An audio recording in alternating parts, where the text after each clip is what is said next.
Ahoy, friends. It's me, Dave Landau. After a long night on stage, I like to kick back with a captain's hat and a fine cigar and watch the Dennis and Andy show. These guys are huge nerds, but they're the kind that you actually want to hang out with. Enjoy them. I do.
Well, hello, everybody. How are you? It is Wednesday, and you know on Wednesday at 5 p.m., it is the Dennis and Andy Show, and we are here for your entertainment. Isn't that right, Dennis? Always am, but you notice we are not in the same studio for the first time on a Wednesday. Dennis, if you would have showered, I would have allowed you over. Wait a minute. Next time. Next week, we're good. But no. We had too much. We had too many shows today, so there was just not enough time to be driving all over creation. We got Billy Tucci tonight. We had Mike Barron this morning, but that's fine. I have no problem broadcasting from my humble cocoon, where I get to lay in my coma with the Trekkie shirt. And AJ, you better be on today. I wore sleeves just for you. That's nice. You're so caring about our audience. Val Schnitzel's here. Mr. Say his name nice and slow. Pork. Pause. Hunt is here. Randy Howell. Hello. Her and the Steadfast. Hello. Optic Racer. Fritz Crawford. Randy Howell, of course, and a bunch of others. Thank you guys for joining us today. Marcus Kellegrew. So many people. Thank you all. Thank you all. People are posting links. Thank you very much for that. Of course, that was the Kor-Drath trailer. Kor-Drath is live now on Indiegogo. Second day, going on, finishing out 48 hours. It's going great. If you haven't checked it out, please check it out. Talk about more of that at the end of the show. Our special guest is Anna, that Star Wars girl, and her calendar is in demand. That link is in the description below, and people are posting it here for you as well. So definitely go check that out if you haven't. And let's get our ugly mugs. We'll still be here, but just not as big. So let's try and brighten up the show a little bit. Hello. Hi. Hey, Anna, how are you? Welcome. Good. How are you guys? Doing good. Is that an alien on your mic? It is. It's a face hugger. I was going to say it's a face hugger. That is that probably is a little out of place with everything else Star Wars you have going on back there. Well, you know what's funny is when COVID first started, I didn't have a mask, and in California they're pretty strict, but I had this face hugger in my backseat. So, and they wouldn't let me in the store. Like I went like this and they're like, no, you have to have like something covering your face. And I was like, oh, I just have to have something covering my face. So I took this out of the backseat, and it's plush, but it's got like things in so you can. So I walked around Target with a face hugger. Get out. And they didn't say anything. They let that fly. No, because I was like, all you said was that I have to have something around my face. That is awesome. that is really fantastic. I was watching I was watching the making of Thor: Love and Thunder, because I really do like, even though the movie was I love watching the behind the scenes stuff and all that. And it just cracks me up with, you've got like 2 or 3 guys in the background that are obviously lower level wearing masks, but then nobody obviously on set is. and they're right up next to them. And I'm just like, do you guys even think logically about this stuff? I mean, really?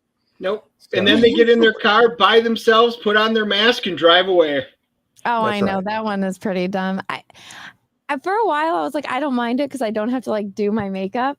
So that I was like, all right, I can go to the grocery store. No one will talk to me. I don't have to do my makeup, and people have to stand far away from me. So that part I kind of liked until you get into the checkout line and they stand right next to you. It's like, what happened to 6 feet?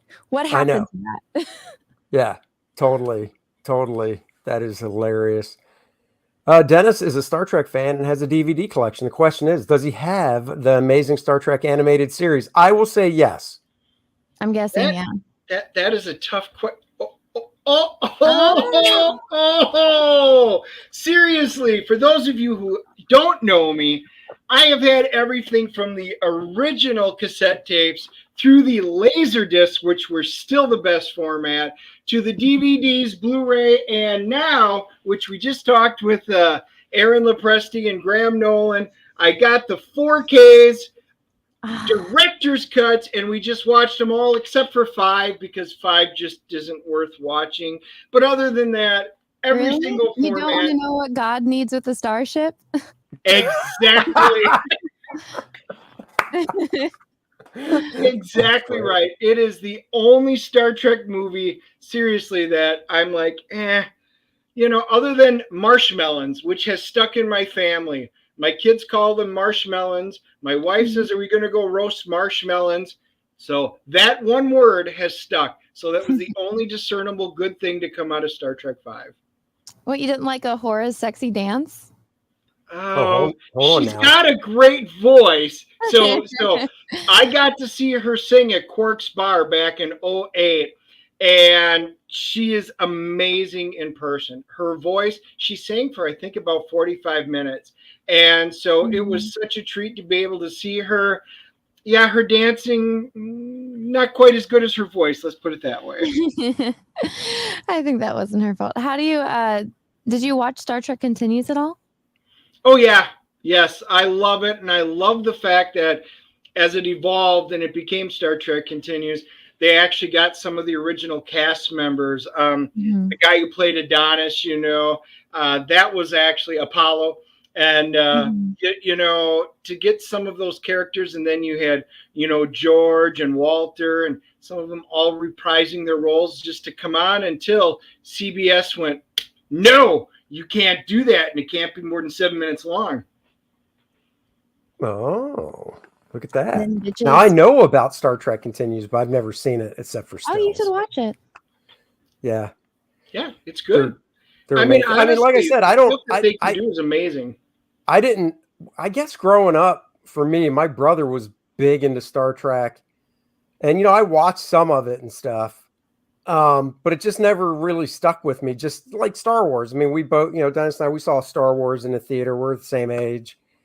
So you guys are like friends in real life? What's that? You guys are friends in real life? Yeah. Oh yeah, he's usually over here when we do this. We usually have a card table. Set up, and we're a little way back, and he's here, and we go out to dinner afterwards. He doesn't live far away, but like he said in the beginning, Mike Barron and his buddy had us on at 11 o'clock this morning. And then we're doing this, and then Billy Tucci's having us on at 9 o'clock. So it would have been kind of a rush for him to get back home. So it's just like, just stay at your place. But yeah, so I mean, like I said, I've seen the movies, I've seen everything, because that's why I would never win trivia unless it's really dumbed down trivia. I could win dumbed down trivia, but nuts and bolts stuff, I would not win. And I've seen it all. My daughter, she loves Star Wars. She's 19. She got into it just about 4 or 5 years ago and totally did the switch, because before that, she was definitely, since I draw comics and stuff for a living, she was all about Marvel, and it was all Marvel pops and superhero stuff. Still loves all that stuff. Don't get me wrong. But once she got bit by Star Wars, the Marvel posters came down, the Star Wars stuff went up. So, and now it's just more things for daddy to buy. What? She's old got enough a job. Oh, she does. Oh, good for her. Oh yeah, no, she has a part-time job. She just started college 2 weeks ago. So I mean, we still get her stuff every now and then, but for the first few years, it was more stuff for me. But now it's her. One But thing my dad always said, he's like, anytime you guys get a new hobby, it's expensive. yeah, exactly. Yep, exactly right. You know, I started off with Star Trek, and I remember begging my parents to let me go see Star Trek the motion picture in the theaters. And it was cool because I had seen Star Wars and I love Star Wars. So I grew up on the original TV show of Star Trek. And then they were like, hey, there's this sci-fi movie called Star Wars. Let's go see it. They dropped us off at the mall. We spent our $5, $4, got our tickets. We saw, we're like, wow, that was really cool.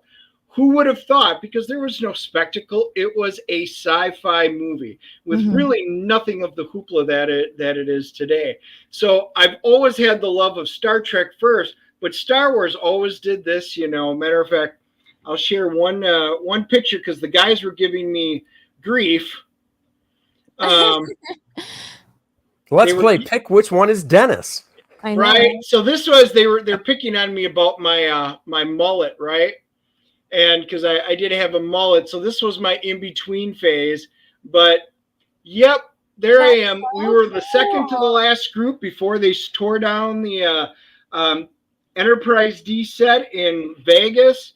And there were a whole group of us in our scarlet amazing uniforms, and we had a blast. Actually, we became friends, and it's just one of those things. It's pretty amazing. Now, Dennis, even I know red shirts usually die. You're all decked out in red. What are you doing? Is that a death wish?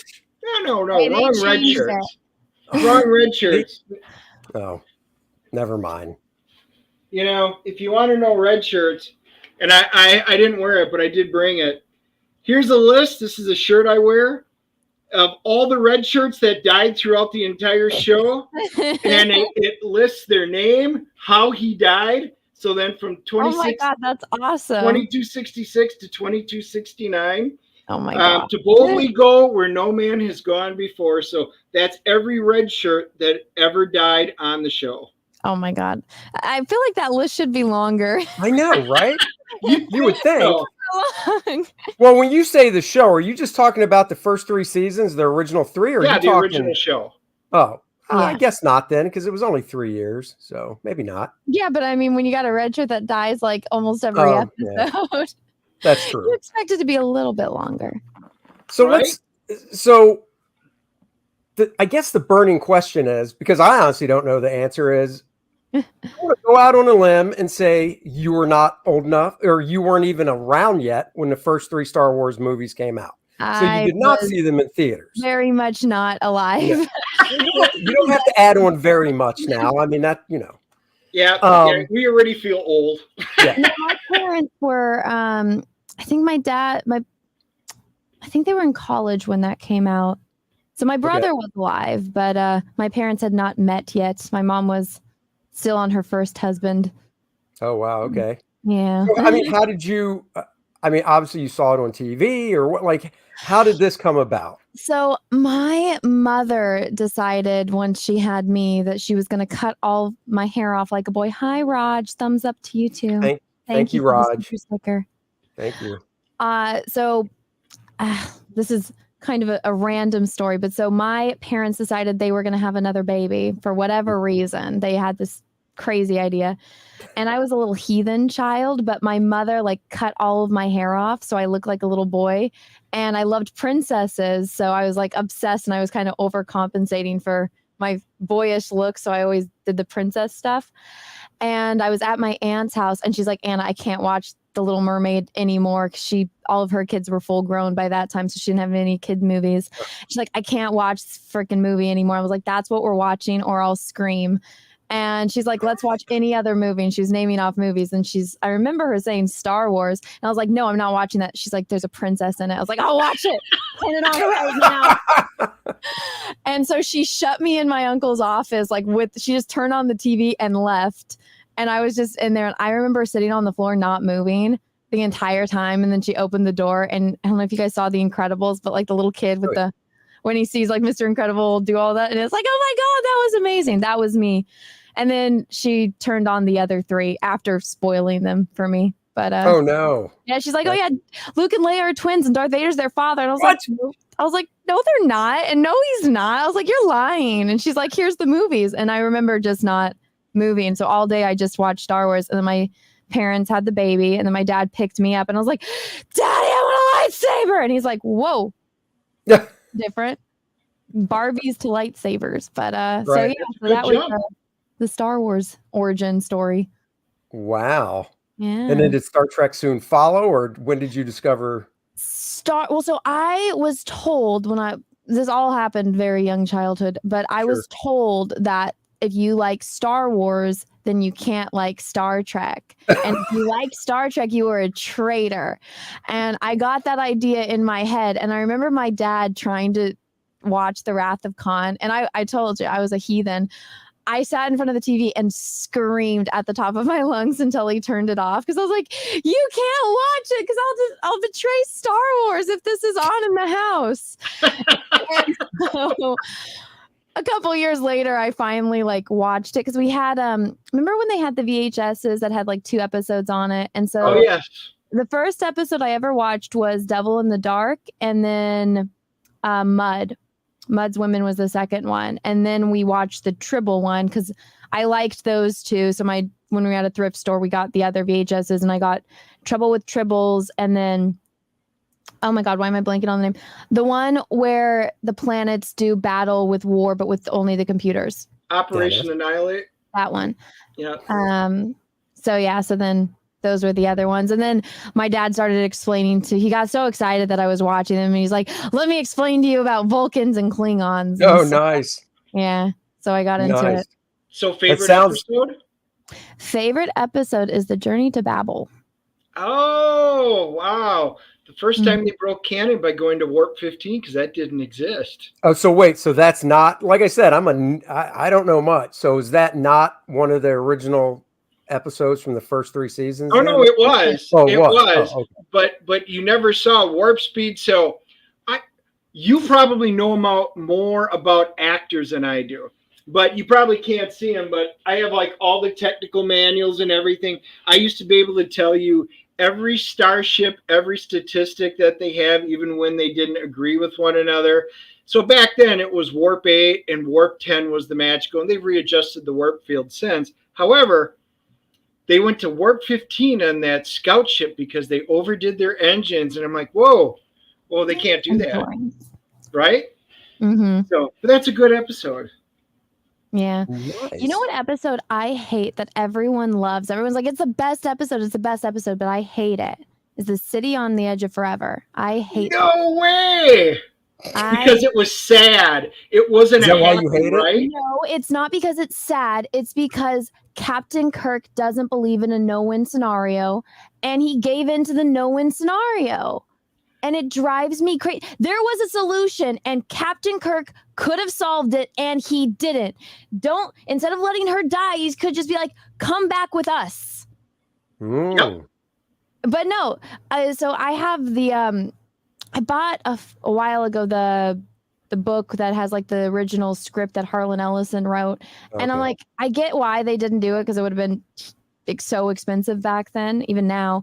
But I'm like, they could have used elements of that. But right.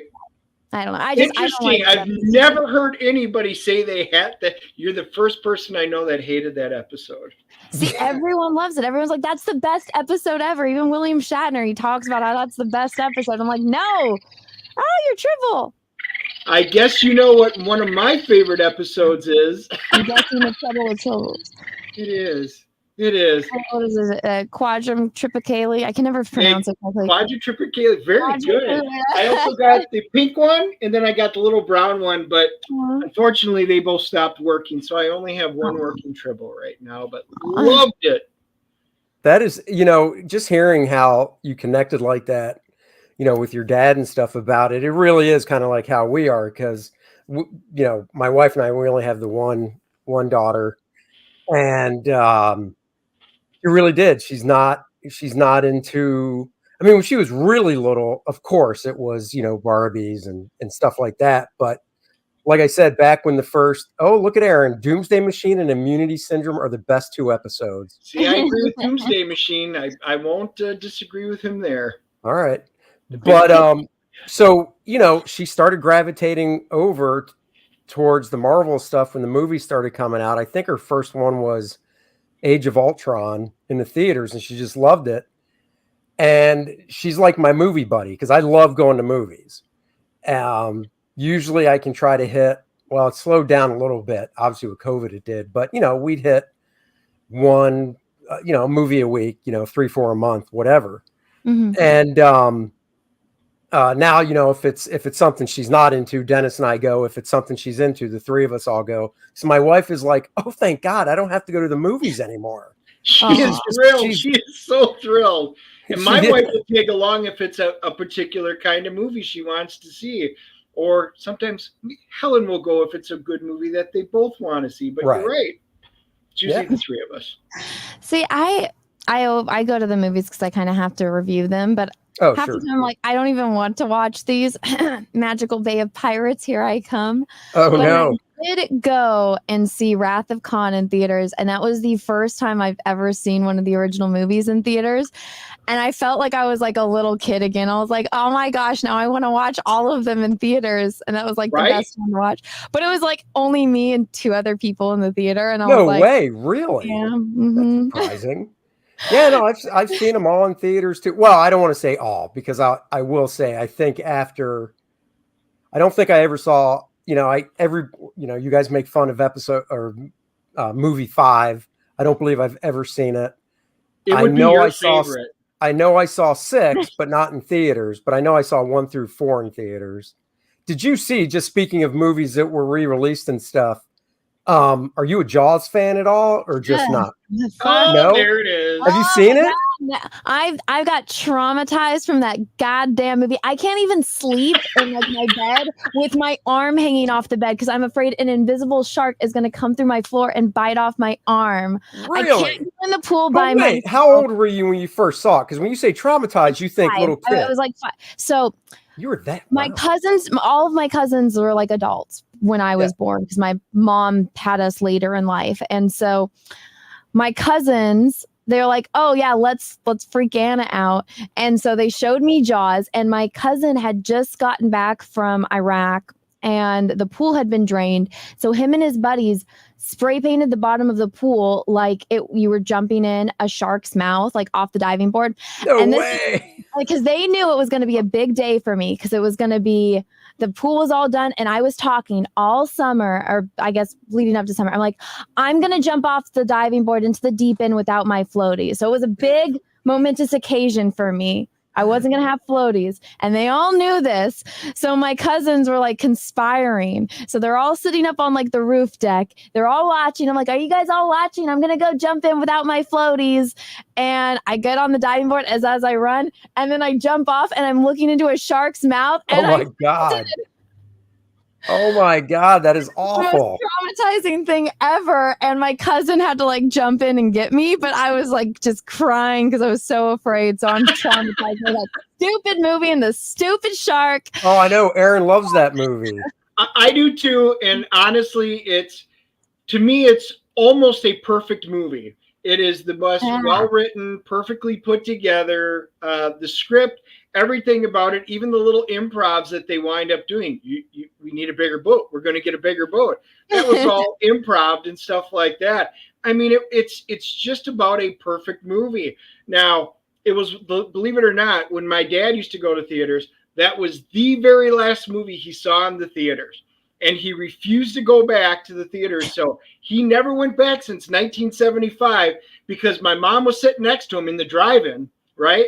And she jumped so many times, she grabbed his arm. He had black and blue marks wrapped around his arm. He's like, yep, I'm done. Never going back to movies.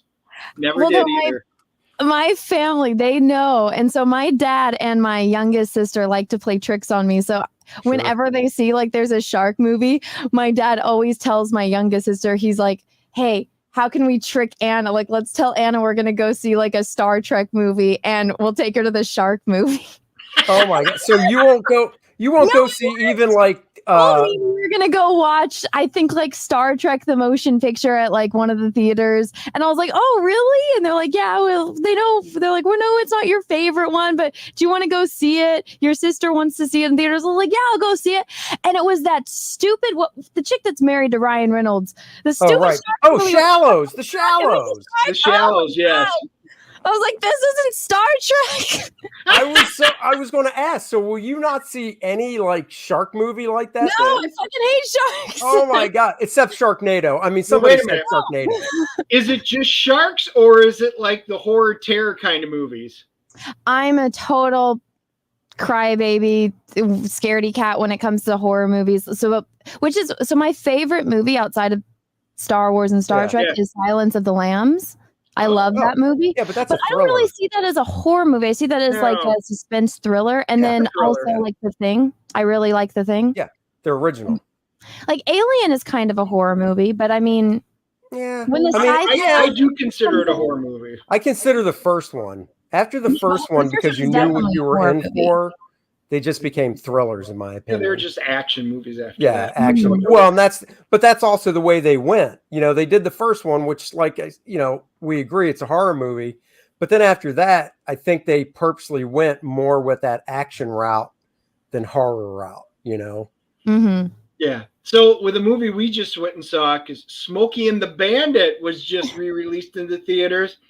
I'm a huge Smokey and the Bandit fan. So getting to see these retro movies, like I saw it at the drive-in when I was a kid, but to see it again, and I love that movie, so I've seen it a million times, but to go back to the theater and sit there and watch Burt Reynolds, Sally Field on the screen, I mean, it's just fantastic. It's a whole different experience no matter how big your TV is at home. Oh yeah, you can't beat the theater experience. Oh no, not at all. What I was gonna see Smokey and the Bandit, awesome. I know. Smokey and the Bandit is awesome. So yeah. Oh, so go ahead. Anna, I got something. So I got a buddy who I got a couple of props from the movie props. Princess right?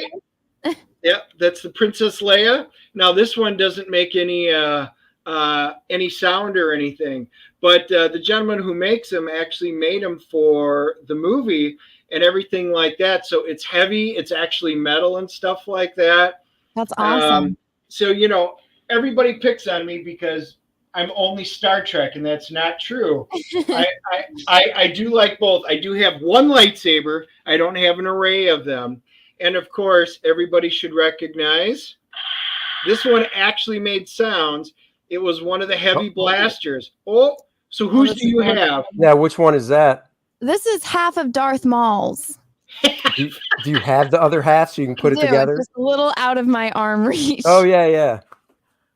But I got, as I try not to destroy everything, do you guys know this blade? Oh, that is... Isn't that the Dark Blade? No, this is from Alita Battle Angel. Oh, okay. Oh, I was thinking it had to be Star Wars. No, so I have a lot of that inside, not in my little studio shed. Now, is that a real, like, replica sharp blade? And like, it's not sharp, but I mean, if could if a zombie sharpen came it? in my house, I could kill it. Nice. So I'm assuming, because I hadn't seen, are you a fan of Alita? I am, yeah. I did a cosplay of her, but I got something that Andy will like. Since we're showing off toys, 1 second. Oh, go right ahead. Oh, Andy's got a toy. Is it a Green Lantern ring? I mean, other than that, Andy I have a Green Lantern ring now. Come on now. All right. So your comic book that you're working on now is Conan the Barbarian-esque, right? Esque, yes. Sure. So does this look familiar to you? Oh! Wow. No way. Damn. How heavy is that sucker? It's not actually as heavy as Alita. It's a little shorter. It's just thicker. That's what she said. Yeah. Oh, yeah. Nice. Oh, that's so cool. Andy couldn't lift it. Oh, shut your mouth. I've got my foam sword over here. You be quiet. I have the foam one somewhere too, but I was it's not that. I'm going to be doing a Red Sonja cosplay. And you? Yes, but I wanted the Conan sword for her. So Nice. That is MegaCon. so. Is that a replica, or is that one of the? Is it like one of the museum art replicas? Oh heck no! Oh, okay. It's just cool, and I found it, and it's what I need for my cosplay, and it's an excuse to spend money. You never need an excuse, really. It's an excuse to go shopping, I guess. That's for right. Swords. So my daughter has Anakin's lightsaber with the blade, and this is the type that actually, when you swing it, when it's turned on, makes the noises and stuff. Oh yeah. And then whose is this one? Oh, and then she got Cal Kestis, which I guess was only available at Galaxy's Edge, so we had to get it off eBay. You should have just asked me. I live right next to Disneyland. Oh well, that's Do you true. really? Yeah. Oh well. Like I hear the fireworks every single night. Do you really? Mm-hmm. Wow. Oh my God! And they do them every night. I don't know if I'd like that now. Well, I mean, it's not loud, but if you want to, like, all you have to do is go up on the roof and you get a fireworks show every single night. I was gonna say you can see them too. Then I would assume. Mm-hmm. Yeah. Mm-hmm.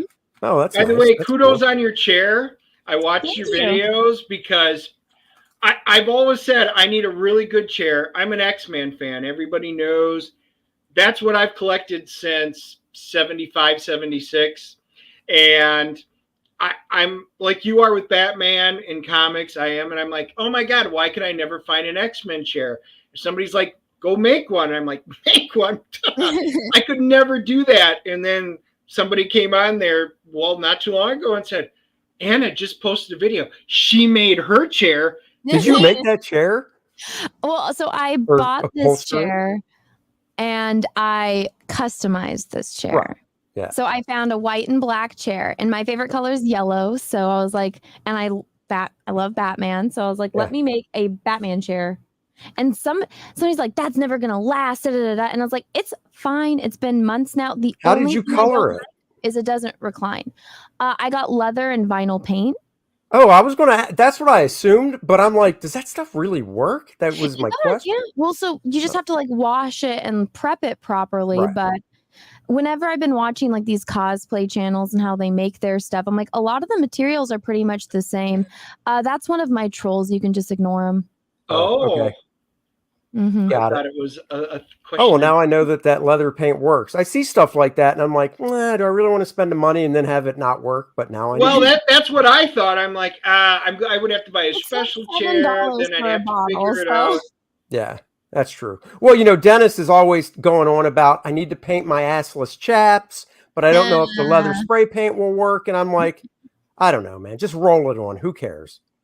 Andy showed me his, so I guess it works. Well, they're matching, Dennis. I mean, I thought it was a thoughtful gift, and now you're mocking me. So I see where it goes. Yeah, that's the way we roll.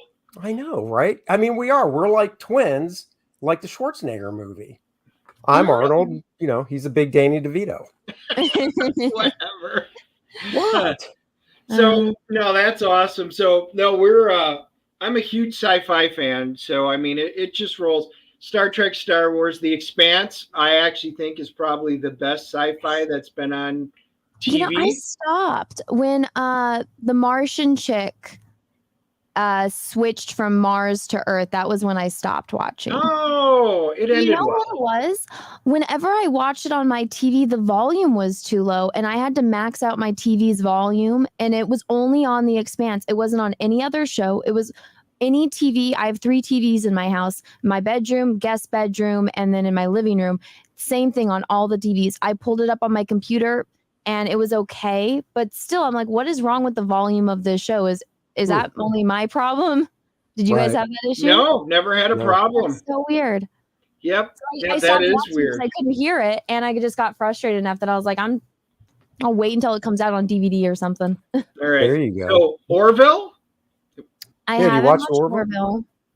You haven't or have? I have not, because my sister that passed was a huge Seth MacFarlane fan, and she could do like the voices. So I'm like, maybe in a couple years I'll be ready to watch that. But right now, just no. Yeah. Okay. Battlestar Galactica, either series? Yeah. The original Battlestar Galactica. I can't get through the first couple episodes of the new one. Like I don't like the chick in the red dress. I don't like that stuff, but I've heard it's good and it gets better. I just haven't been able to power through it. It is good. There is a sad story tied to that one. I tried getting my daughter to watch it, and I wound up just having to have a surgery. Surgery didn't go well. I wound up internally bleeding out at home while she was there, right when we were watching the very first episode of it. Because I'm like, I'm going to be laid up for weeks. So she's like, well, Dad, let's you and I watch Battlestar Galactica, because I got the Blu-ray box set. We started in, and all of a sudden I passed out, collapsed, started bleeding out all over the floor. My daughter dials 911. She wound up saving my life. And anyway, long story short, obviously I made it. It was very rough. It was rough. Oh, God. But she got home, and I was like, so you ready to watch Battlestar Galactica? And she's like, never. I will never watch that show again. Because she sees anything and immediately it invokes it right in here. So I don't blame her, but still. That's traumatizing. Your dad almost dying and bleeding out. I wouldn't want to watch it either. I know. But yeah, I am a huge fan of the original. The originals were especially good. the movie. I got to go see it when it was a movie in the theater for the Knights of Columbus, and it was the greatest thing, obviously, since Star Wars, because it came out after. It was fantastic. And then the TV show, so it's campy, but yet it's fantastic. Do you like Stargate at all? Oh my God, yes. Yeah. So Universe was the only one I was kind of lukewarm on, but SG-1, hands down, my favorite. Even the original movie, I really enjoyed the original movie, even with Kurt Russell and stuff in it.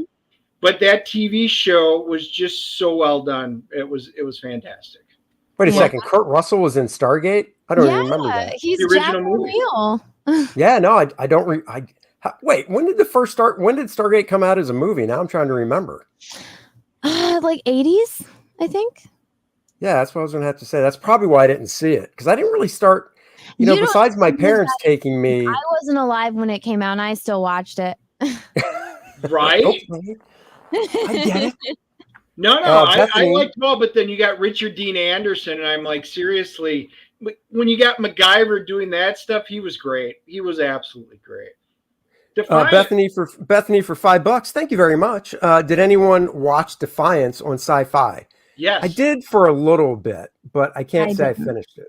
I watched it. I thought it was interesting. Prosthetics were, the aliens. I like kind of what they did. It was good. I didn't think it was great, but it had some characters that I really enjoyed that. That's cool. Anna, what would you say is one of your favorite, like, all-time things that you've collected? Because you've got a lot of stuff. And I mean, I get that question too. So I know it's a hard one, but. Well, I have the Millennium Falcon that I really like, the original one that was my brother's. Oh, really?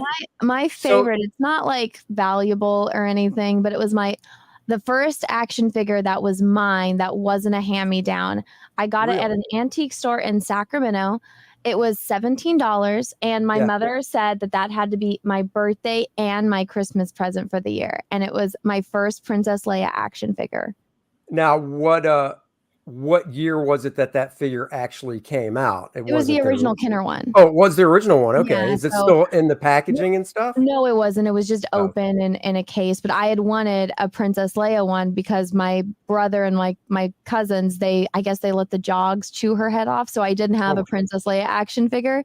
So I had Luke, I had Vader, I had Boba Fett. I had all of them except for Princess Leia. And so I finally got it. So that's my favorite. Did you now? I gotta ask: is your birthday close to Christmas? Are they close together? My birthday's Halloween. But my mom, I don't know if I'd throw that close enough. It was more than $5. It was like you can't get it, and you have to get it like for like 99 cents or less, kind of thing. Wow, yep. I don't know if I could throw that down. I mean, my daughter's birthday is in May, so there's no way. But I don't know. I think October 31st. I'd have to go sometime into at least half of November for me to look at my kid and go, this is really close. I'm going to have to mash these up. That's all I'm saying, kid. Mine's in December. So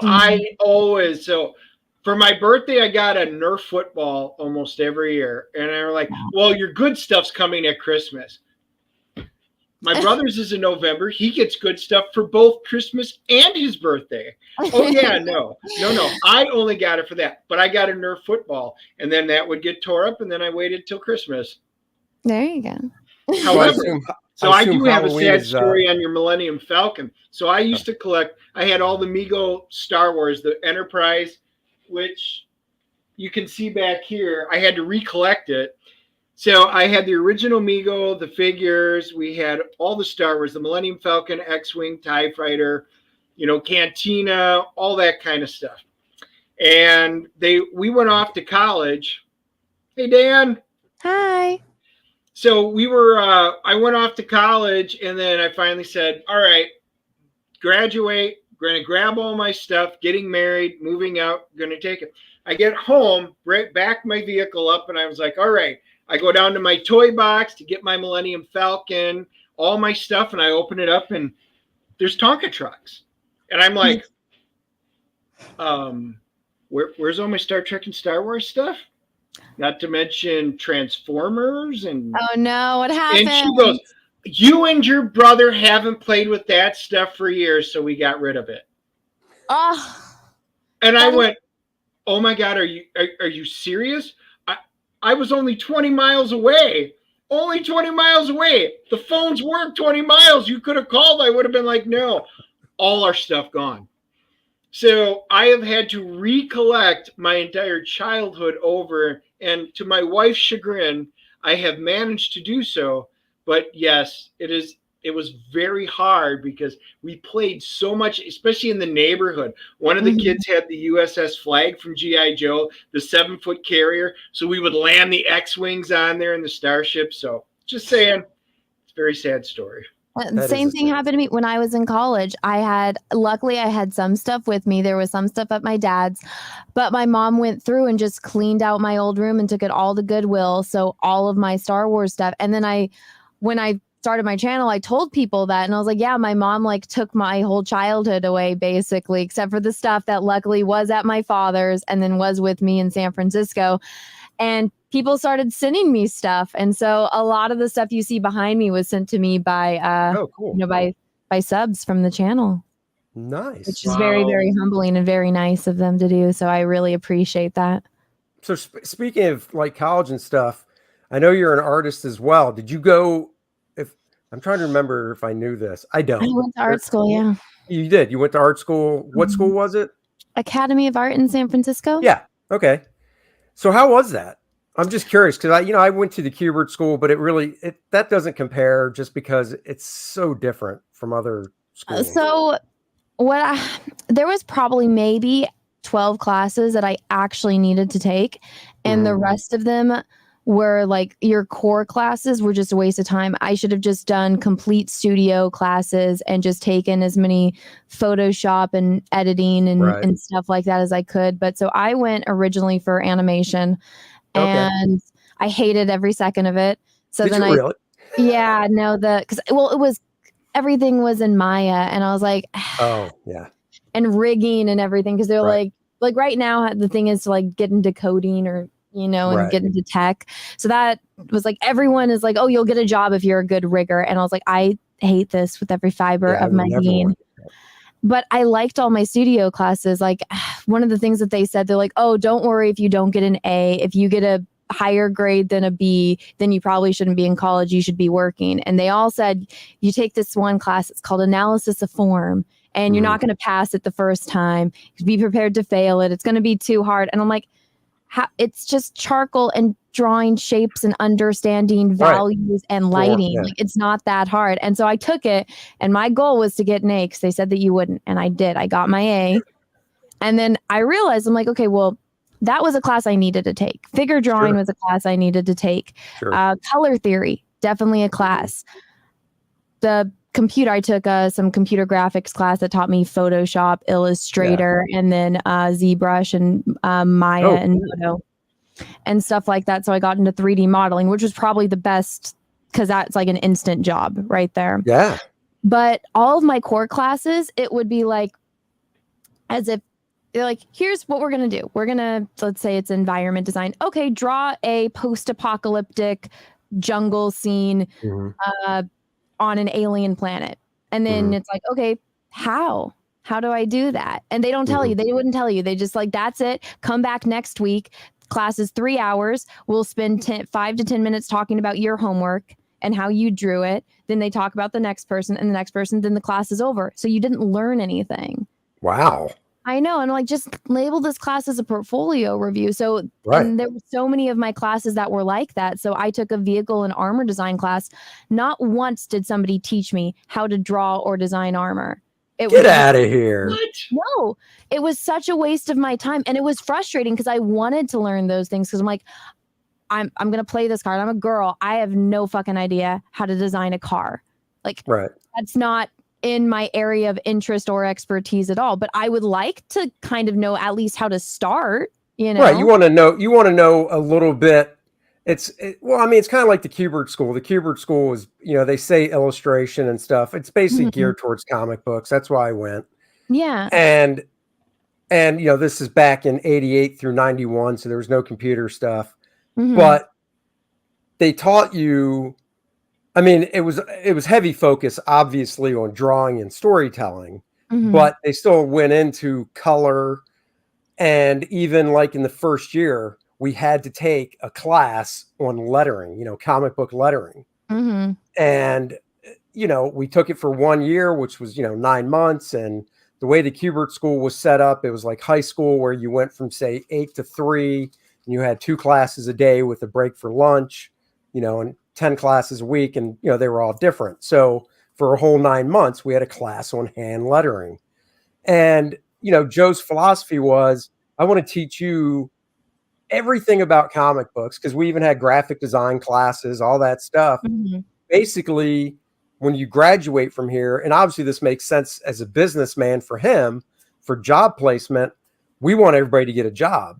So even if your goal is to pencil comics, if you get a job, just in production or as a letterer, you can work your way up. But for them as a school, it shows they got a job, higher percentage, And so I learned all that stuff, and I'm glad I did, because now when I, my lettering sucks, but when I talk with people about doing it, and thank God for computers, because I can letter now using Illustrator. Yeah. But I'm still not anywhere as talented as the one guy I work with all the time, Steve, who graduated the school and was in my class. And it's what he's done for the past 31 years is be a comic book letterer. But I do agree, it's good to know all these different aspects, even if you don't apply them, just so you know what you're talking about, at least when you're talking to somebody. If I get exactly where you're coming from, I'll give you a great example. So you said as yourself, as a girl, you don't, have a big interest in car design, but you'd like to know some of it.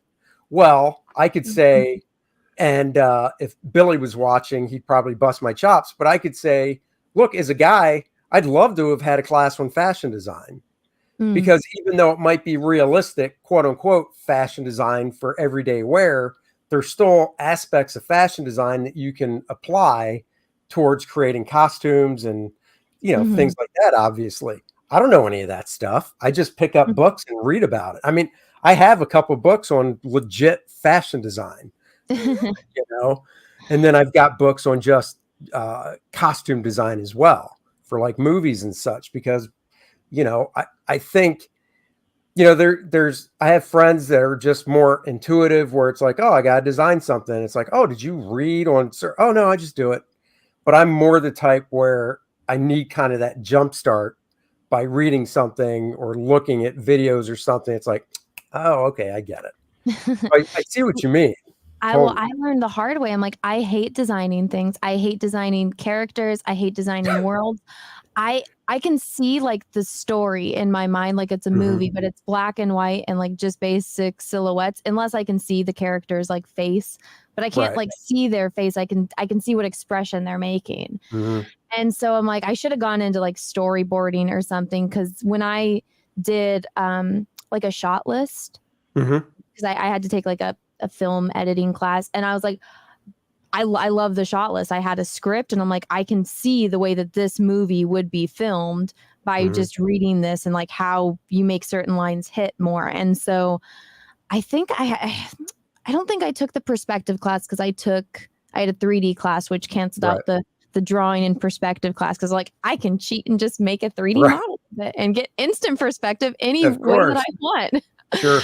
But, yeah, that was one thing that I kind of regret not doing was I should have done storyboarding because I really enjoy that kind of stuff. As when it comes to you guys like doing comic book characters, and I'm like, I can see that one looks cool and that one looks cool and that one's like that one's the villain, that one's the sidekick. But as far as me designing them, I'm like, I would rather do anything else. Right. Wow. Well, when you mention animation, before you even mention rigging and stuff, and I know what all that is.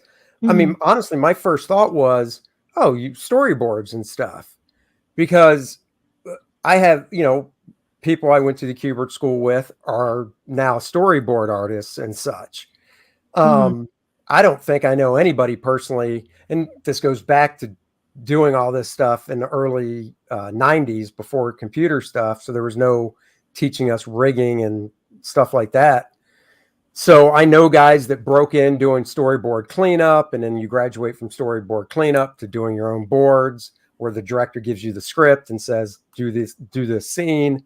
And I think one of the guys that was in my first year at the Kubert school, who he only went the first year, is a guy named Sam Register, who's a VP for animation at Warner Brothers now, one of the like super high ups. So like any DC cartoon that comes out, if you look on the back, his name's right there for like everything. And then another friend of mine worked his way up from storyboard cleanup, and now he's a director. And the last I talked to him, which was, I see him every time I come to San Diego. That's been 2 years because of COVID. But his the last stuff he was working on was American Dad as the director on that show.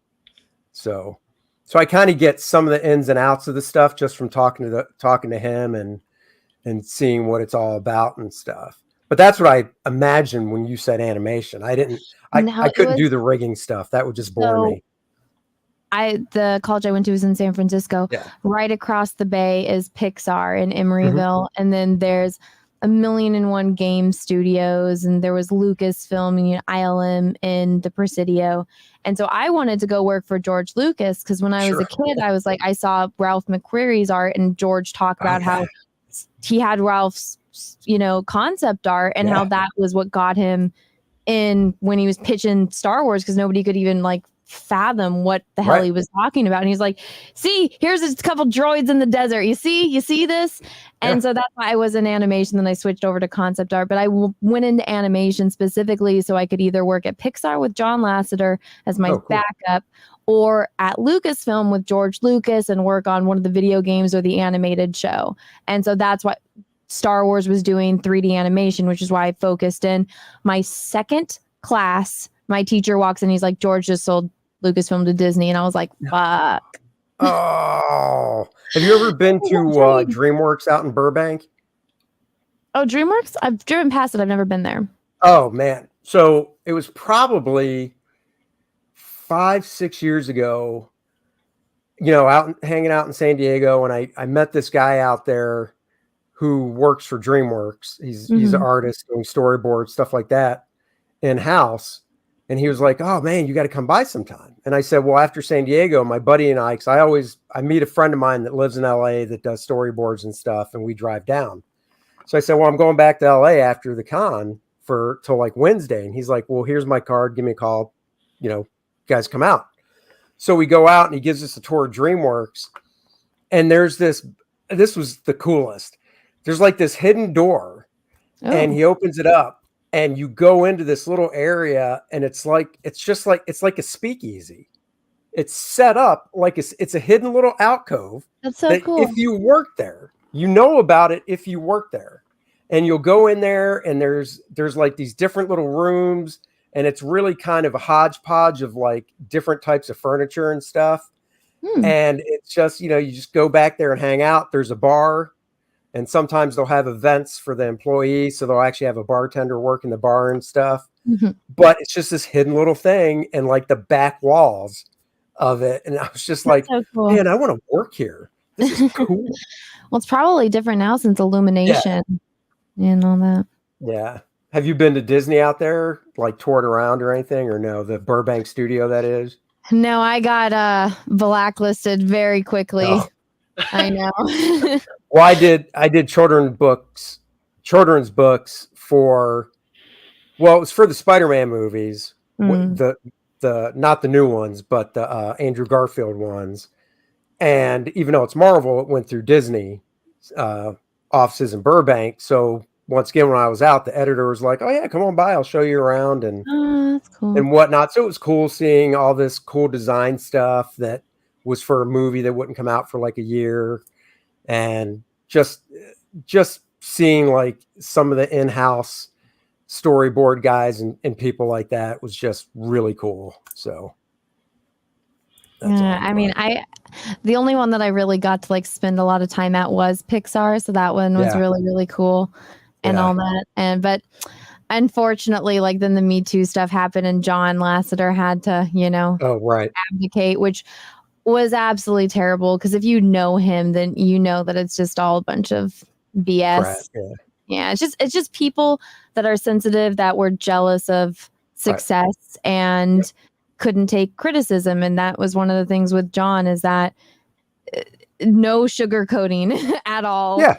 He's a nice person, so people took it personally, because when you're not working, he's the nicest guy ever. But when he's evaluating your work, you're in for it. Well, and that's one of the things, that's what's tough, is like, Dennis and I were real good friends. We're working on Kor-Drath together, and sometimes we'll have conversations about it. And it's tough for me having quote unquote serious conversations, because I'm a jokey type guy, whatever. And I remember talking to him one time going, okay, nothing I want to say is meant to be offensive, but this is now business, Andy, not pounding around. You got to put your other hat on. Yeah, you got to put your other hat on. And Dennis is a grown up. Yeah, and Dennis is a grown up enough to understand it. So everything worked out just fine, because up until doing Kor-Drath together, we do the podcast, we hang out, but we weren't in business together. But now that we are, we just had to set, the guidelines and stuff, So I totally can. I've never met John Lasseter, of course. I've only seen interviews, but I can totally understand where you're coming from, where it's like, look, I'm not trying to be a dick or anything, but this is now work. So, we got to, A, B, C, and D, and then, okay, now we're done. Let's go have a beer. So, yeah, well, I mean, he's successful and for a reason. And a lot of people just can't handle that, because we're in a society now where everything has to be sugar coated for everyone. Everyone is offended by everything. It's like, that's not how the real world works. And if you want to get stuff done, and if you want it to be good, if your goal is to make it as good as possible, you got to make sacrifices along the way, and people just don't get that. No, not at all. I mean, it's like, my daughter graduated 2 years ago. This is so bad. You graduated 2 years ago, right? Yeah, 2 years ago. That's so. How bad is that? It's been 2 years. So she graduated 2 years ago, and honestly, I'm like, I'm so glad she's out of regular, 1 through 12 school. I'm so glad. And she's going to. She's not going to a regular university. She's going to a school called Full Sail, that's in Orlando. That is for basically entertainment, movie production, because she likes, kind of like you were saying, she likes doing things in After Effects and editing and stuff like that. So she's taking classes online to do that stuff, but it's not a typical university with tons of academics and whatever. Oh, Randy Howell, how did I miss that?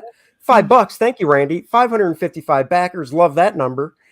In under 48 hours. Hell of a start. Thank you, Randy. And thank you all for backing Kor-Drath. We really appreciate it. Absolutely. So our next goal should be 777 backers, because that's a lucky number. Right. And 66. I don't even want to say the third one.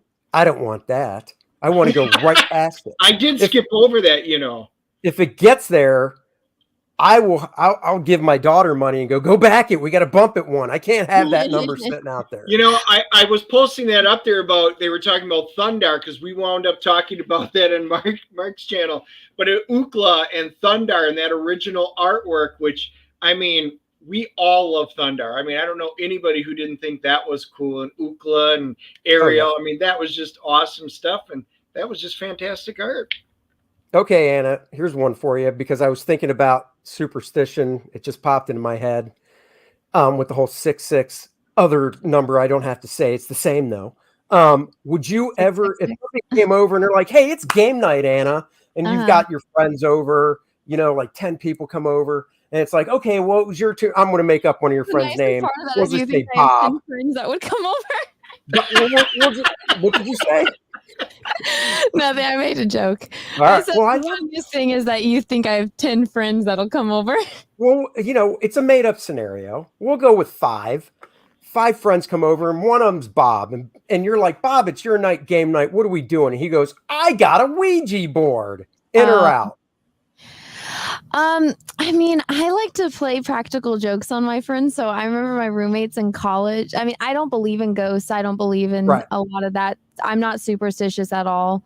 Yeah. So it doesn't bother me. I find it more funny watching other people react to it, because it's not something I'm afraid of. So when I see put people your hand on it and be like, I'm pushing it over here for a reason, because I need it to spell out you're going to die. So it's like, why is everybody fighting against me? Come on, I'm trying to get it over here. You joke about that. So when I was in high school, a group of friends and I, Troy got a Ouija board and brought it over. And it wasn't like one of the Milton Bradley ones that flipped open. It was like a really solid Ouija board. The thing was actually made out of wood with the hole in the middle. And we started doing it. I'm like, yeah, whatever, dude. And then we started asking questions, and it was so realistic.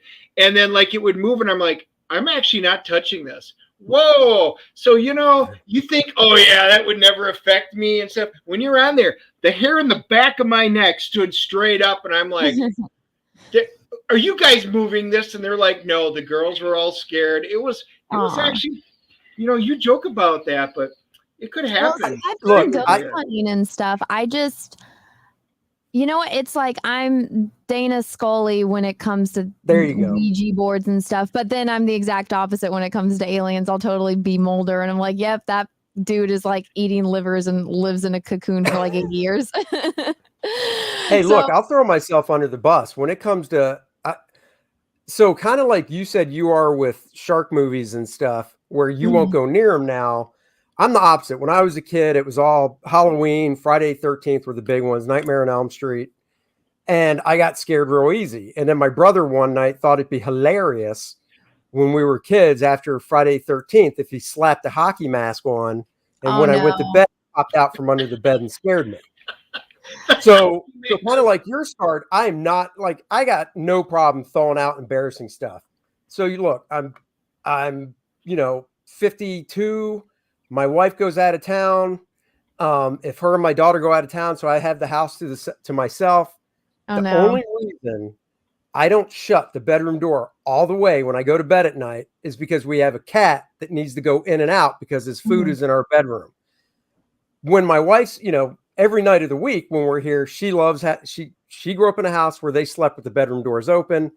I grew up in a house where they were closed. But when I'm in a house by myself, I don't give a crap. I'm 52. I'll be 53 in a few months. If I could shut that door all the way and I didn't have to worry about hearing that cat whine, I do it. So instead, I just crack it so he can go in and out. So that's how I am. I make no bones about it. Look, Janice and I and his wife just went and saw Jaws because it was in theaters a couple weeks ago. It was me, Dennis, and his wife on the other side. And that scene in the movie where Richard Dreyfuss swims down to the boat and there's that big hole and then the head comes floating out. I still jumped. And I knew it was going to happen. And I still jumped. So you both had seen it. So I've got them both on each side of me. And twice in the all of a sudden, I literally see it in like 3D. They both jump up at the exact same time. And they were like, we knew it's coming. Of course you did. And you guys still jumped. It was awesome. Oh yeah. But yeah, you won't watch E.T. E.T. Why not? What's wrong with E.T.? I don't like it. Yeah. When people brought this up, and I had never really thought about it. And it's like in the beginning when they leave him because he can't get there because his little legs can't go that fast. And then at the end he flies, and it's like Right. you fly this whole time. You could have flown to the fucking ship in the beginning of the movie. Like what the hell? I just don't. I honestly, I've seen parts of it, but it's just one of those movies when it came out when I was a kid, no interest. And ever since it's been on TV, whenever it comes on, if I'm flipping channels and it's there, that's what I mean when I've seen pieces. I've never landed on it and been like, I need to watch it. I just don't care. It's the same with the Goonies. It's the same with Gremlins. You don't like Goonies or Gremlins? What? You have no soul. Anna, we have had I have no soul. I wouldn't go that far. Oh my God. How dare you? I've seen most of the Goonies. I've seen maybe 20 minutes of Gremlins. Yeah. Don't get them wet or don't give them water, whatever it is. Whatever it is. Don't give them milk. Don't pour alcohol on them. Don't give them like milk. That. Is that a thing? No, it's not a thing. It's okay. And don't feed them after midnight. There you go. Hold on. She's either got something E.T. or Gremlins. I can't wait. But don't. Gremlins? Well, no, I mean, they don't bother me. It's cute. I will say they're just gnarly as hell when they actually turn. But no, it's cute. I do like them better than the Furbies. Yeah. That's not a hard competition, though. The Furbies. No, Furbies were that was my generation. The Furbies were hell. That's true. It was. All right. Do you guys want to do a little Star Trek and Star Wars trivia to wrap this up? Oh God. All you gotta do is buzz in with your name. So, Anna, Dennett, whatever. And that's who gets to answer first. And I look, this is an easy question. I expect you both to answer at the same time. And this is Star Wars first. Okay. Courtney, you cannot say anything. Courtney. This is an easy one. I know the answer to this one, but I'm going to go out on a limb and say the second answer is going to stump one of you guys, if not both. The first one in Star Wars, what do they call the invisible power that binds the galaxy together? Oh, she said it. I won that one. You did. There you go, the Force. Or, okay. Unless it was Spaceballs, then it would be the Schwartz. Yes. All right. Okay, so here's one though. This one, like, if one of you guys get this, I'm going to be surprised. C-3PO is fluent in how many languages? 3 billion. 3 9 billion. Fuck. I always what knew did this. You say? You're wrong too. Even my daughter's wrong. 60 million languages. You said 6. I see. I thought it was 3 also. I was thinking 3 million. No, I'm just going by I just Googled Star Wars trivia. 60 million? That just doesn't sound right. Wrong. Anna failed. I know. I always get numbers wrong. The second all right. Numbers. So we'll give it on that. The chat got it wrong then. It could be a typo, so we'll give it on that. I think this third one. I think this third question, because the answer to this question is an actual person. Oh. So I don't see them getting this wrong. What's that? Alec Guinness. No. Who killed the 4 Jedi Don't answer before the question's over. Who killed the 4 Jedi Masters? Saesee Tiin, Mace Palpatine. Windu, Kit Fisto, and Ajan Kolar? Palpatine. Yes. Well, the answer they have is Darth Sidious. Is that the same? Yes. Okay. Yeah. Yeah. You don't know. I do not know this. Like, Anna, I'll be honest, when the new shows have started coming out on Disney Plus, right? Because I'm not so entrenched, I'm one of those people that'll look at it, and from story stuff, not story stuff where I have to know a lot of backstory, but just making sense, like how the story flows, I can go, But for like deep knowledge story stuff that they get wrong, where like you'll blow up about it and then I'll learn stuff because I'll be like, oh, I didn't know that. And oh, that makes sense. And Dennis will school me as well. If it wasn't for that, I'd be like, I don't know. I don't see the big deal. You know, this is all good trivia as long as we're not doing like Rings of Power trivia or something like that. Oh, I just finally got caught up and watched the third. Oh, sorry, I shouldn't have even brought it up. All right, you guys have got to know this one. I assume you both will. What is the name of Yoda's home? Dagobah. Dagobah. Boom. Let's see. You should turn my volume up. What is the name of General Grievous's flagship, which was not mentioned in the movie? Oh, shit. I knew this one. Dennis is clueless. Look at it. Well, here's my question. How would you know if it wasn't mentioned in the movie? Clone Wars. It's from the animated Clone Wars. Yeah, okay. No, I used to know this. I could see him walking on the outside of the ship. Okay, here I'll give you a hint. This is in the name. Hand. Oh, the invisible hand. Boom. Dennis. Oh, here's one. I'll go for you both knowing this one. I know I didn't. What is the name of the Wookiee's homeworld? Kashyyyk. There you go. She did. Oh, here's a good one. What percentage of Tolkien lore did they screw up on? 100. 100. That's right. So Anna, speaking of that, because you do reviews and stuff, have you watched that? Yeah, my review for episode 3 just came out at noon Pacific. So you'll stick through the whole thing because you do reviews and stuff. You won't give up on it. Yeah. See, I'm the same way. I do reviews on those, House of Dragon, all that. Anything sci-fi, anything Tolkien-ish, and I'm honest, I'm having a hard time sitting through this. I actually fell asleep when they dropped the first 2 episodes. I actually had to go back and rewatch it. I fell asleep. I've never done anything like that before. This is just sad. It's not good. It's not. I can't believe how bad it is. All right, let's bounce to Star Trek, do a few of those. What species known to the Borg as species 329 were deemed unworthy of assimilation? Kazon. Damn. Son of a gun. You're fast. Did you know that, Dennis? I did. No, I knew Anna did. Dennis, I think you're lying. By the way, I hate the Kazon. I hated their hair. I hated everything about them, and yet they were recurring way too much in Voyager. But I know. I actually like the species. I hated Seska. Species 7. Oh my God, what was it? I'm just drawing a blank. The ones that looked like they were from the Arrival, where their legs were backwards. Yeah. The ones that like they turn human for like a little bit, that one episode, because they're trying to like understand, and then the ones from Fluidic Space. Yes, Fluid Space. Okay. I can't imagine this being something widely known. There it is. Data had a cat. What was its name? Spot. Damn it! My God. Did you know that, Dennis? I did. I actually said it, but she's quicker. No, that's fine. I'm like, too. How widely known was his cat? Was his cat like all over the place in the show?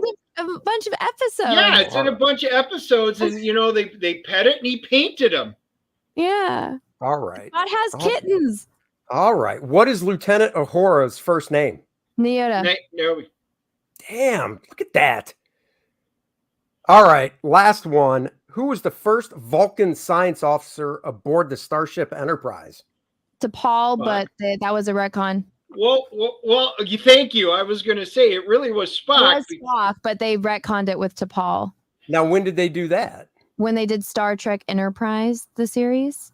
Yeah. She wasn't like in Starfleet in the beginning, and then she leaves the Vulcan High Command, and there's all this. Go watch the show. There's only 4 seasons. I know. Right, and unfortunately, or fortunately, the final season was actually some of the best Star Trek ever. It really was pretty damn good. And I know I've had this argument with people because Manny Cotto came on and took it over, but by then, because of the long, ridiculous Expanse stuff that they God. Anyway, it ruined. They dropped their viewership right off. So then they came in, and we actually got to see what a Tholian actually looks like, what the Gorn really were like. They really had some of the core Star Trek stuff, and they were fantastic stories, but they had lost too much of the audience, and they did it. And that's why Scott Bakula doesn't do many conventions, because he's so upset because they didn't even let him know they were canceling it. It was like, oh yeah, just you don't have to come back. Well, I really liked the idea because I'm like, that's a really interesting concept, was the humans that like reject aliens, and they, you know, the humans that become xenophobic, and that whole arc with Paul and Trip and all that.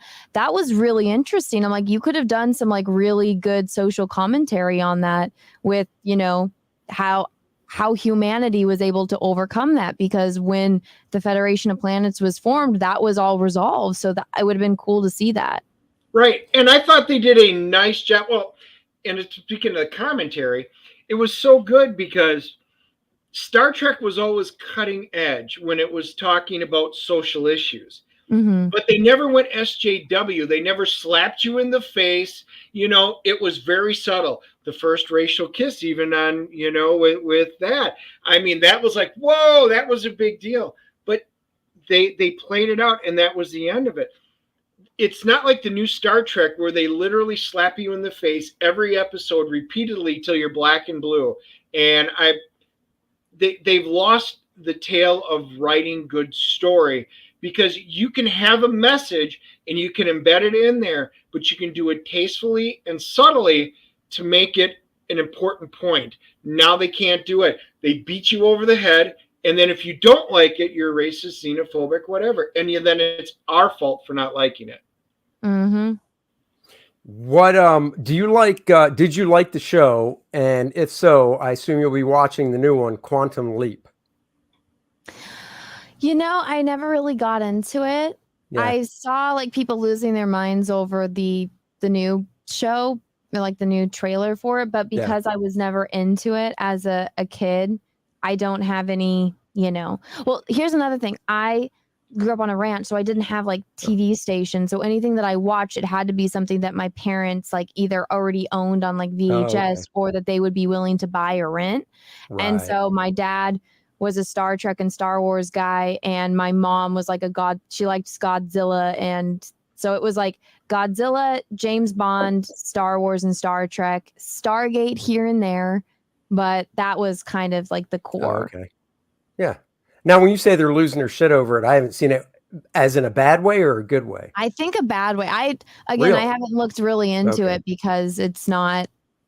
I mean, I'm looking forward to it because I did love the show and I love Scott Bakula, and it supposedly does tie into that show because Scott Bakula's character is still lost and everything. So anyhow, I'm going to give it a shot.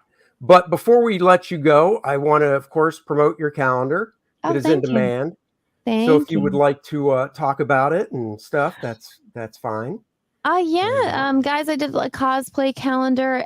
Everyone really liked the first one, so I did a second one, and this one is all based on video game characters. More photos will be posted soon. My photographer, his computer's in the shop right now. So once he gets that back, he'll be able to send me all my stuff. But I just actually got the limited edition posters in yesterday. So things are going good. All I kind of need is those final photos, and then I'm going to go off to print, and then I will start shipping the second that they come in. But the first calendar is still available up there. If you guys missed out, there's some, battle worn ones that I had left over. From cool. Okay. So you can still get those if you want. And you can still use them because that one goes all the way, I think, into April of next year. Oh, cool. So it's still usable.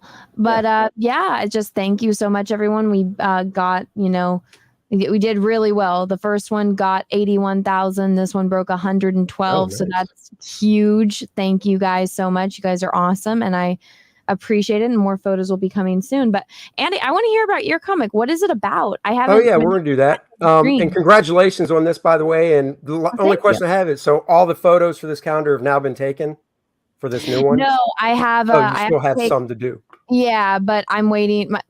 There's nothing he can do right now, so I'm waiting on my photographer, and then once many got left? Done, the turnaround time is pretty fast. So once I get that, then I'm good to go. So how many shoots do you like? Is it a 16-month I only as well? have to do one more photo shoot. Just one? Okay. Oh, okay. Yeah. Nice. Cool. Yeah, so the new campaign is Kor-Drath The Reckoning. If you like D&D, if you like barbarians, fantasy stuff, this book is for you. Dennis is the co-creator of it, doing the heavy lifting in regards to the writing. We basically sat down, had a little jam session, and it was like, okay, Dennis, go write this up. And Dennis is really in depth and really, just off the hook, knowledgeable in regards to Dungeons and Dragons. And guys, I role played everything. I played from, this is how old I am, the original D&D box set when it first came out, all the way to AD&D 2nd, 3rd, 4th, 5th. Of course, I role played Star Wars, Star Trek, any Stargate, Game of Thrones. So I do love gaming. I love role playing, but I also, if you can tell by like my tank stick, I also like video games and arcade games. And we were talking about it, and I was just like, you know what? These comic books and this really can mirror each other. So this winds up, it's just going to wind up being a really cool story that I think many of you will appreciate.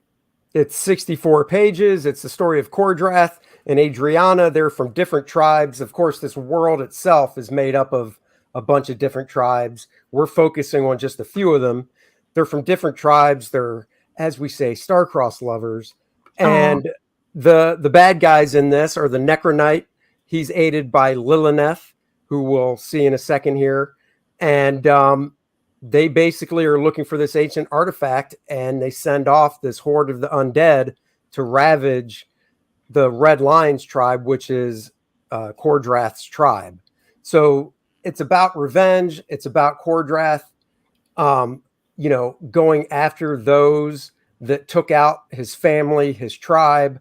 He teams up with Adriana to do it and to stop this menace of the Necronite from gaining this ancient artifact that could unleash some ultimate power.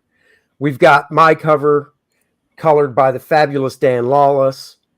Wraparound cover, which is not going to have any logo, so it's a virgin cover.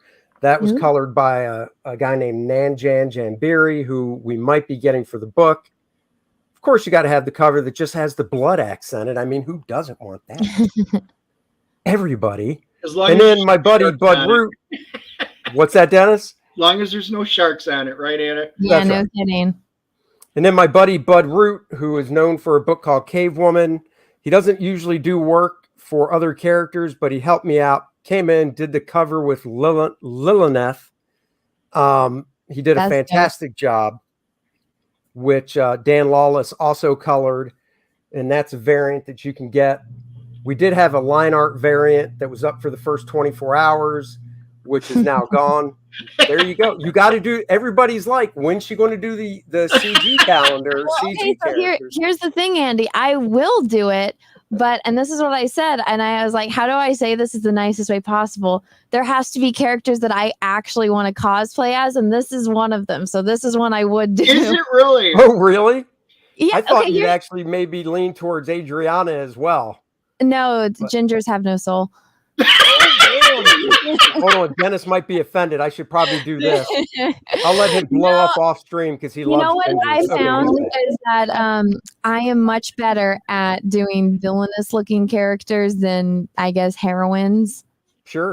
It's a much easier photo shoot to look angry than it is to be, I don't know. So Anna, I have to ask, since you made that comment, South Park fan? Huh?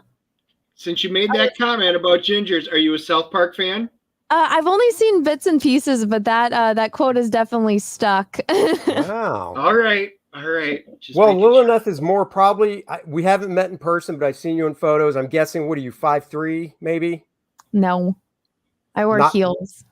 Oh, so 5'5". I mean 5'5", just 5. No. I'm short, but my photographer is really too, getting the right angles to make you look tall. Yeah, she is too. She's 5'4", so it'll work. It'll work. But that's good to know. So that's the Bud Root cover, which I am eternally grateful. We actually sold his original art within the first half hour, so that was nice. 30 minutes gone just like that. It was amazing. So we've got the character descriptions, just to go over the tiers. All the way back up. It's the Get It All, which is all 5 variant covers, including the black and white cover, which as we said, was only available for 24 hours.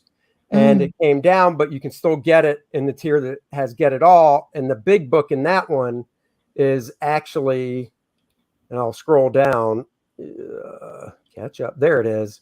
It's black, white, and raw. It's the artist edition. So it's not full 11 by 17. It's 8.5 by 11 3/4, but it's all scanned from my original art, scanned in color, so you can see the gray and the ink, the white out, pencil marks. I'm a mess when I draw stuff. I don't. I have friends that are very, very anal retentive that their ink has got to be just flat black, no gradation, even though you scan it and adjust it. They don't care. They don't like to use white out. And I'm like, whatever works. White out, thumbprint, splatter. I don't care. I'm surprised you're drawing traditionally, not digitally. I'm old school. Went to school 88 to 91. So I do draw. So right in front of me, you can't see it, is my Cintiq. So I do draw stuff digital. Me too.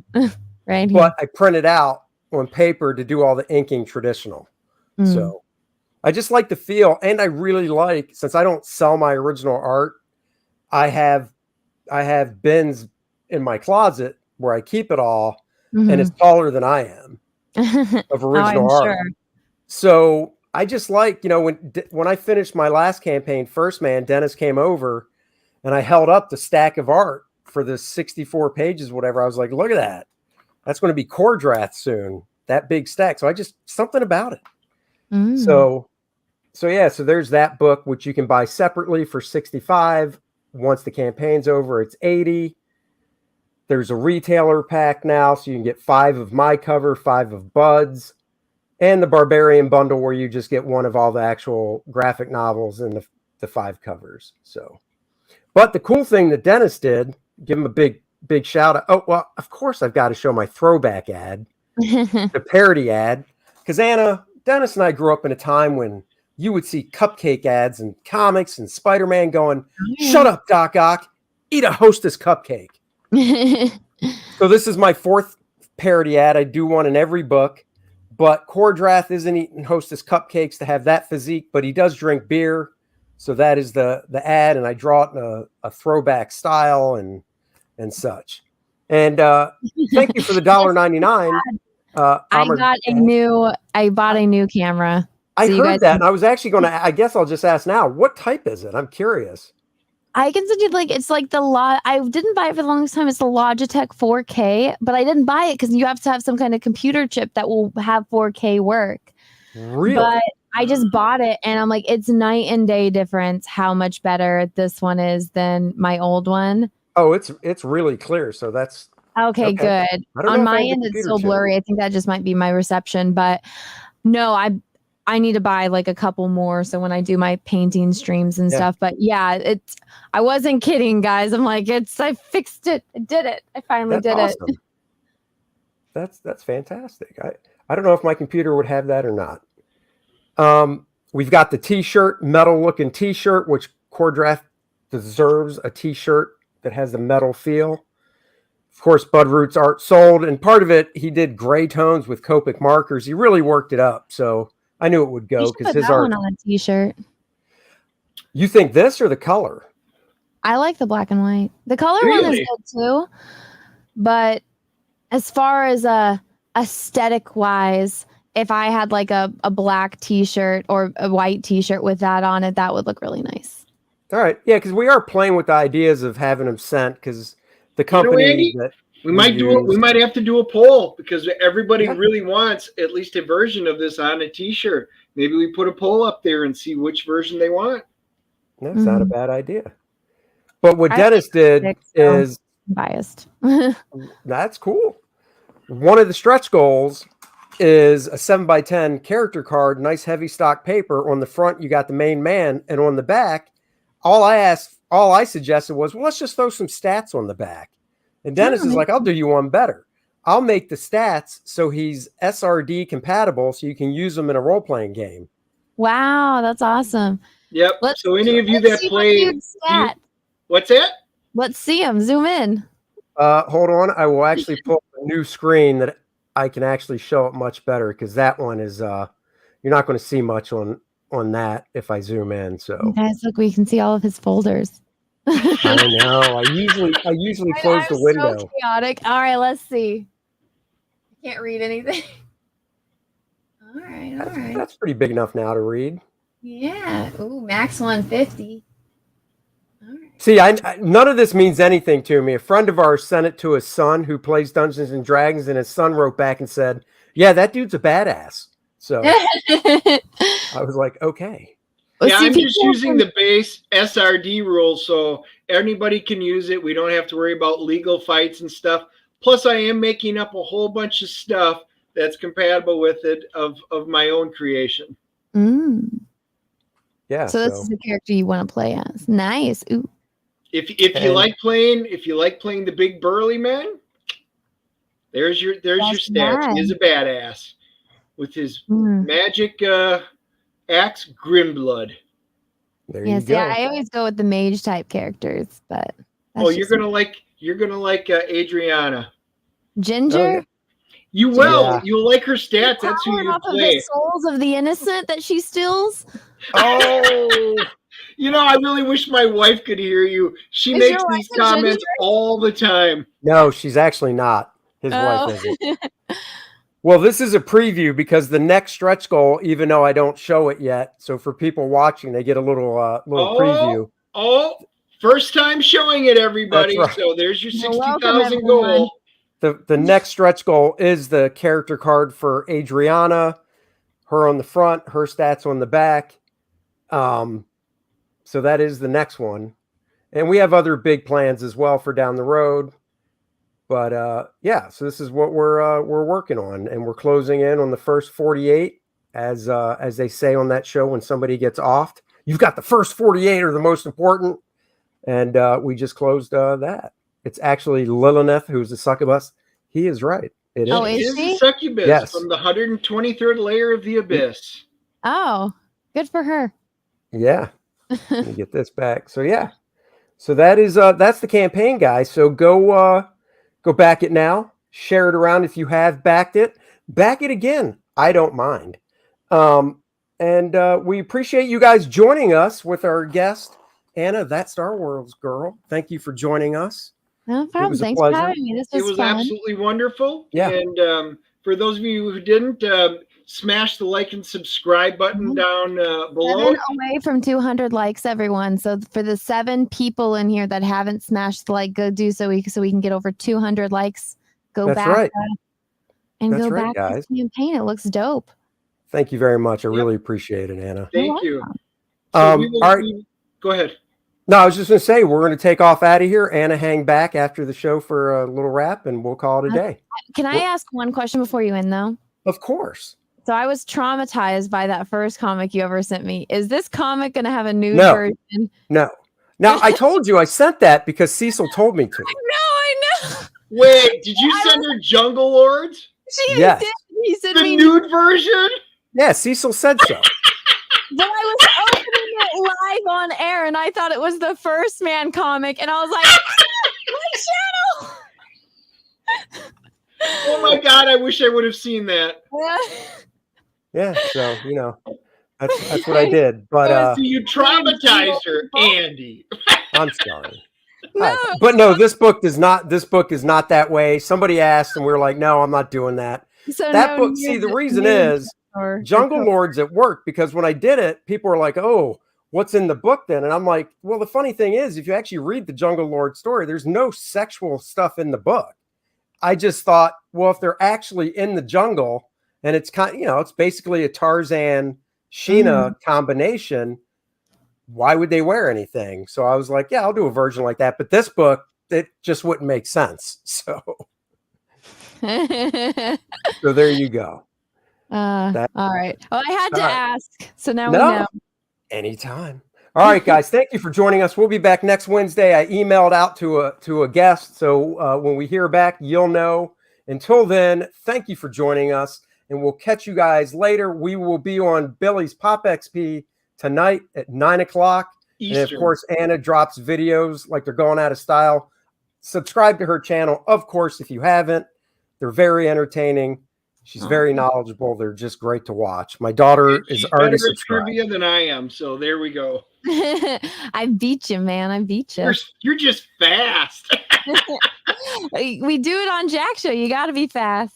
Yeah, Dennis. Well, Dennis, you are. I'll leave it at this, so you can't actually comment back. Dennis, you're old.